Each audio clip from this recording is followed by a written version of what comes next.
Welcome back to San Lando Sound Waves. I'm Camden Robinette, and this is day 163 of week 33. Today, I'm going to be reading Ezekiel 36, 22 through 38. Therefore, I say to the house of Israel, this is what the sovereign Lord says. It is not for your sake, O house of Israel, that I am going to do these things, but for the sake of my holy name, which you have profaned among the nations where you have gone.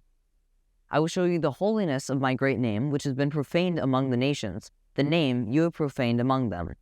Then the nations will know that I am the Lord, declares the sovereign Lord, when I show myself holy through you before their eyes.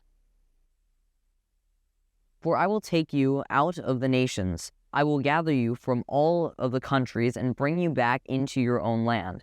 I will sprinkle clean water on you, and you will be clean. I will cleanse you from all your impurities and from all your idols. I will give you a new heart and put a new spirit in you. I will remove you from your heart of stone and give you a heart of flesh. And I will put my spirit in you and move you to follow my decrees and be careful to keep my laws. You will live in the land I gave your forefathers. You will be my people, and I will be your God. I will save you from your uncleanness. I will call for the grain and make it plentiful, and will not bring famine upon you. I will increase the fruit of the trees and the crops of the field, so that you will no longer suffer disgrace among the nations because of famine. Then you will remember your evil ways and wicked deeds, and you will loathe yourselves for your sins and detestable practices. I want you to know that I am not doing this for your sake, declares the sovereign Lord.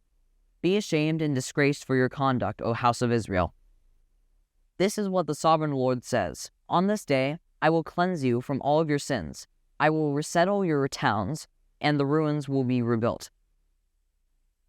The desolate land will be cultivated instead of lying desolate in the sight of all who pass through it. They will say, this land that was laid waste has become like the Garden of Eden. The cities that were lying in ruins, desolate and destroyed, are now fortified and inhabited. Then the nations around you that remain will know that I, the Lord, have rebuilt what was destroyed and have replanted what was desolate. I, the Lord, have spoken, and I will do it. This is what the sovereign Lord says. Once again, I will yield the plea of the house of Israel and do this for them. I will make their people as numerous as sheep, as numerous as the flocks for offerings at Jerusalem during their appointed feasts. So will the ruined cities be filled with flocks of people. Then they will know that I am the Lord. Now we go over our 7 arrows for this passage. What does this passage say? What did this passage mean to its original audience? What does this passage tell us about God? What does this passage tell us about people?